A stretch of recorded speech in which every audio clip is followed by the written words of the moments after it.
दोस्तों, महाभारत की अद्भुत कहानी को दर्शकों के सामने लाने के लिए कई लोग आए, लेकिन 80 के दशक में बी आर चोपड़ा द्वारा बनाया गया महाभारत आज इतिहास के पन्नों में अपना नाम दर्ज कर चुका है। उसमें दिखाए गए अर्जुन से लेकर भगवान श्री कृष्ण तक हर किसी को लोग ईश्वर की तरह पूजते हैं। लेकिन सवाल ये आता है कि आज से सालों पहले जब टेक्नोलॉजी का नामो निशान नहीं था, तब कैसे महाभारत जैसी आइकॉनिक स्टोरी को दर्शकों के सामने लाया गया, किस तरह इसकी शूटिंग हुई और कैसे कलाकारों ने इसमें काम किया। शूटिंग करने के दौरान किन परेशानियों का सामना करना पड़ा था और सबसे अहम सवाल कि महाभारत को बनने में कितनी लागत आई थी। 80 के दशक में जब महाभारत पहली बार प्रसारित हुआ था तो लोग इसे देखने के लिए पागल हो गए थे। हर कोई अपने टीवी के सामने नजरें गड़ाए बैठ जाता था, लेकिन फिर धीरे धीरे लोग इसे भूलते चले गए। पर जब लॉकडाउन हुआ तो दोबारा से इसे टीवी पर प्रसारित किया गया, जिसे देखने के बाद लोग अपनी आंखों पर विश्वास ही नहीं कर पा रहे थे। नई पीढ़ी के लोगों को यह समझ ही नहीं आ रहा था कि आखिर आज से सालों पहले इतने आइकॉनिक शो को बनाया कैसे गया। बी आर चोपड़ा की महाभारत का सबसे अहम हिस्सा था पांडवों और कौरवों के बीच 18 दिनों तक चलने वाला महाभारत का युद्ध। भारतीय इतिहास का यह सबसे महत्वपूर्ण युद्ध था, इसीलिए इसे ऐसे फिल्माना था जिसे देखकर दर्शक पूरी तरह से जुड़ सकें और युद्ध असली लगे। अब आज के समय में तो VFX की टेक्नोलॉजी आ गई है, जिसकी मदद से हरे पर्दे के सामने कलाकार अपनी थोड़ी बहुत कलाकारी दिखाते हैं और उसके बाद सारी चीजें कंप्यूटर इफेक्ट से कर दी जाती हैं। लेकिन उस समय ऐसी कोई भी सुविधा न होने के कारण निर्माताओं और महाभारत धारावाहिक में काम करने वाले कलाकारों को कई सारी मुश्किलों का सामना करना पड़ा था। 18 दिन के महाभारत के युद्ध को पूरी प्लानिंग के साथ शूट किया गया था, जिसके लिए कलाकार भी पहले से सजग थे।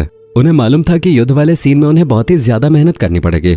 हालांकि कलाकारों की मेहनत के अलावा बेहतर मैदान का चुनाव करना बहुत जरूरी था, क्योंकि असल जिंदगी में तो महाभारत का युद्ध हरियाणा के कुरुक्षेत्र में लड़ा गया था और सब कुछ असली महाभारत युद्ध जैसा लग सके, इसलिए B R Chopra film city की जगह किसी लाइव लोकेशन पे शूट करना चाहते थे। ऐसे में बिजली के खंभे सबसे बड़ी परेशानी बनकर सामने खड़े होने लगे, क्योंकि महाभारत काल में बिजली तो थी नहीं और मैदान इतना बड़ा चाहिए था कि उसमें एक भी बिजली का खंभा ना हो। इस तरह के मैदान के लिए काफी खोजबीन की गई और तब जाकर जयपुर में एक ऐसा मैदान ढूंढा गया जिसमें दूर दूर तक कोई खंभा नहीं था। महाभारत के युद्ध वाले सीन में कलाकारों द्वारा की जाने वाली लड़ाई ज्यादातर असली थे, जिसके लिए उन्हें पहले से ही तलवारबाजी और युद्ध की कला सिखाई गई थी, ताकि जब सीन फिल्माया जाए तो कुछ भी नकली न लगे और वो बिल्कुल असली तरीके से लड़ाई करें। हालांकि आज के समय में तो कंप्यूटर टेक्नोलॉजी की वजह से सब कुछ मुमकिन है। अगर कलाकार सीधा खड़ा भी हो जाए तब भी स्पेशल इफेक्ट उसे लड़ाई करता हुआ दिखा देगा, लेकिन उस समय ऐसा कुछ भी नहीं था।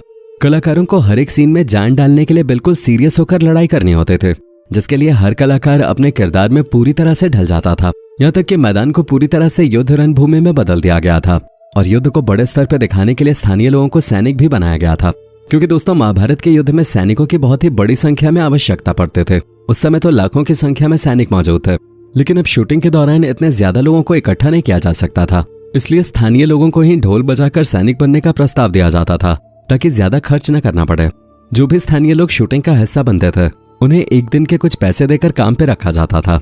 वैसे दोस्तों, क्या आपको मालूम है कि महाभारत धारावाहिक में द्रौपदी का चर्चित किरदार निभाने वाली रूपा गांगुली से जब पूछा गया कि आपने अपने किरदार को किस तरह से निभाया था और किस तरह शूटिंग में हिस्सा लिया था, तो इसके जवाब में उन्होंने कहा कि उन्हें महाभारत की शूटिंग के लिए काफी मेहनत करनी पड़ते थे।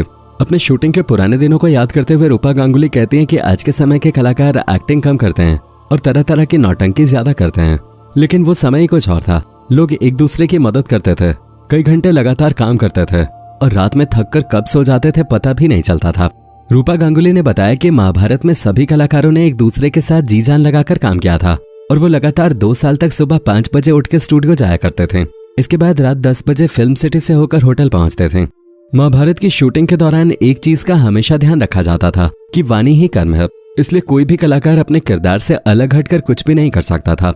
सभी कलाकारों ने पूरी निष्ठा और ईमानदारी से अपने किरदार को निभाया, तभी तो जाकर यह धारावाहिक इतना ज्यादा प्रसिद्ध हुआ था। लोग बी आर चोपड़ा के महाभारत को इतना ज्यादा पसंद करते हैं कि दूरदर्शन पे जिस समय महाभारत का प्रसारण हुआ था उस समय जो प्राइवेट बड़े बड़े चैनल हैं उन्हें छोड़ के दूरदर्शन के TRP काफी ज्यादा बढ़ गए थे। वैसे दोस्तों, जो द्रौपदी का चीरहरण वाला सीन था वो भी कुछ कम हैरान करने वाला नहीं था। उस समय इस आइकॉनिक सीन को फिल्माना पहाड़ तोड़ने जैसा मुश्किल था। इस धारावाहिक ने 1988 से लेकर 1990 के दशक तक खूब मनोरंजन किया, यानी कि जिस समय महाभारत की शूटिंग हुई थी उस समय इस वीडियो को देखने वाले आधे से ज्यादा दर्शक तो पैदा भी नहीं हुए होंगे। और जिन लोगों ने बचपन में दूरदर्शन पर रामायण देख रखी है वो लोग कमेंट में फटाफट अपना नाम लिखें, और जिन लोगों ने लॉकडाउन में ये धारावाहिक देखी वो लोग भी अपना नाम कमेंट में लिखना ना भूलें। आपको बता दें कि द्रौपदी के चीरहरण वाले सीन के लिए बी आर चोपड़ा काफी ज्यादा सीरियस थे। उन्होंने पूरी स्टार कास्ट को इमोशनल तौर पर तैयार किया था, खासतौर पर रूपा गांगुली को। जिन्होंने द्रौपदी का किरदार निभाया था और ये सीन भी उन्हीं के ऊपर फोकस था। आपको बता दें कि द्रौपदी के चीरहरण वाले सीन को फिल्माने के बाद रूपा गांगुली आधे घंटे तक लगातार होते रहे थे। प्रोडक्शन हाउस ने इस सीन के लिए कपड़ा मिल से संपर्क किया था ताकि द्रौपदी की 250 मीटर लंबी साड़ी तैयार की जा सके। दोस्तों, चीरहरण काफी लंबे समय तक चलता रहा, जिसमें द्रौपदी की साड़ी खुलती रहे। अगर छोटी सी साड़ी से इस सीन को फिल्माया जाता तो पूरा का पूरा सीन ही बेकार हो जाता, इसलिए 250 मीटर लंबे कपड़े की साड़ी बनाई गई थी, तब जाकर द्रौपदी का चीरहरण किया गया। वैसे ये बात उस समय कई लोगों के लिए बहुत बड़ी थी। आज भले ही इसका महत्व न हो, लेकिन महाभारत धारावाहिक में अर्जुन का किरदार फिरोज खान ने निभाया था। एक मुस्लिम कलाकार होते हुए भी फिरोज खान ने अपने किरदार को कितना बखूबी निभाया, ये तो आप जानते ही होंगे। कहा जाता है कि महाभारत में द्रौपदी के किरदार को निभाने के लिए अभिनेत्री जूही चावला को ऑफर दिया गया था, लेकिन उस समय जूही चावला को आमिर खान की कयामत से कयामत तक फिल्म का ऑफर मिल गया था, जिस वजह से उन्होंने महाभारत में काम करने से इनकार कर दिया और तब जाकर बी.आर. चोपड़ा ने द्रौपदी का किरदार रूपा गांगुली को दे दिया। और दोस्तों, हमेशा हंसते रहने वाले भगवान श्री कृष्ण के किरदार को भला हम कैसे भूल सकते हैं। पर क्या आपको मालूम है कि महाभारत में बी.आर. चोपड़ा ने श्री कृष्ण के किरदार के लिए 55 लोगों का स्क्रीन टेस्ट लिया था, जिसमें गजेंद्र चौहान जिन्होंने युधिष्ठिर का रोल निभाया था, ऋषभ शुक्ला जिन्होंने शांतनु का रोल निभाया था, वो भी शामिल थे। इन सभी ने श्री कृष्ण के किरदार के लिए ऑडिशन दिया, लेकिन अंत में नीतीश भारद्वाज को यह किरदार निभाने का मौका मिला, क्योंकि बी.आर. चोपड़ा और उनके बेटे को नीतीश भारद्वाज की मुस्कान बहुत पसंद आई थे। दोस्तों, अभी हाल ही में महाभारत के सेट का एक वीडियो वायरल हो रहा था, जिसमें शूटिंग खत्म होने के बाद महाभारत के सभी कलाकारों को सेट पे देखा जा सकता था, जिसमें नीतीश भारद्वाज, रूपा गांगुली और मुकेश खन्ना सहित दूसरे कलाकार नजर आ रहे थे। मुकेश खन्ना जिन्होंने शक्तिमान का रोल किया था, वो भी महाभारत में काम कर चुके थे और आखिरी दिन सेट पे बहुत ही गंभीर माहौल था। सबसे ज्यादा तो अर्जुन को रोता हुआ देखा गया था, क्योंकि इस धारावाहिक में काम करते हुए सभी कलाकार एक दूसरे से इतना ज्यादा जुड़ गए थे कि जब ये खत्म हुआ तो सभी कलाकार अपने आंसू नहीं रोक पा रहे थे। अब दोस्तों, अगर बात सबसे अहम सवाल की करें तो 1988 के दौरान महाभारत के एक एपिसोड को बनाने में 6 से 7 लाख रुपए की लागत लगते थे। उस समय ये कीमत बहुत ही ज्यादा थी, इसलिए बी.आर. चोपड़ा के बेटे ने कहा कि महाभारत धारावाहिक काफी महंगे में बन रहा है, लेकिन बी.आर. चोपड़ा ने इन सभी बातों को पूरी तरह से नजरअंदाज कर दिया। उनका कहना था कि हमें शूटिंग पे ध्यान देना है, बजट तो अपने आप बनता रहेगा। और उनका सोचना बिल्कुल सही भी साबित हुआ, क्योंकि जब महाभारत बनकर तैयार हुआ तो इस धारावाहिक ने इतिहास रच दिया।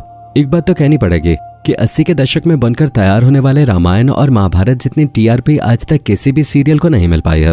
कई सारे धारावाहिक आए और चले गए, लेकिन ये दोनों ही बहुत ही ज्यादा आइकॉनिक रहे हैं, क्योंकि उस समय बिना बेहतर टेक्नोलॉजी के इतने आइकॉनिक शो को बनाकर खड़ा करना कोई बच्चों का खेल नहीं है। हर एक सीन में जी तोड़ मेहनत की गई, फिर चाहे वो रामायण हो या महाभारत। वैसे दोस्तों, आपको रामायण और महाभारत में से सबसे ज्यादा कौन सा धारावाहिक पसंद है? क्योंकि भाई हमें तो दोनों पसंद है। बाकी आप अपनी राय कमेंट में लिखना ना भूलें और इसी तरह के नॉलेजेबल वीडियोस को देखते रहने के लिए फटाफट चैनल को सब्सक्राइब जरूर कर दें।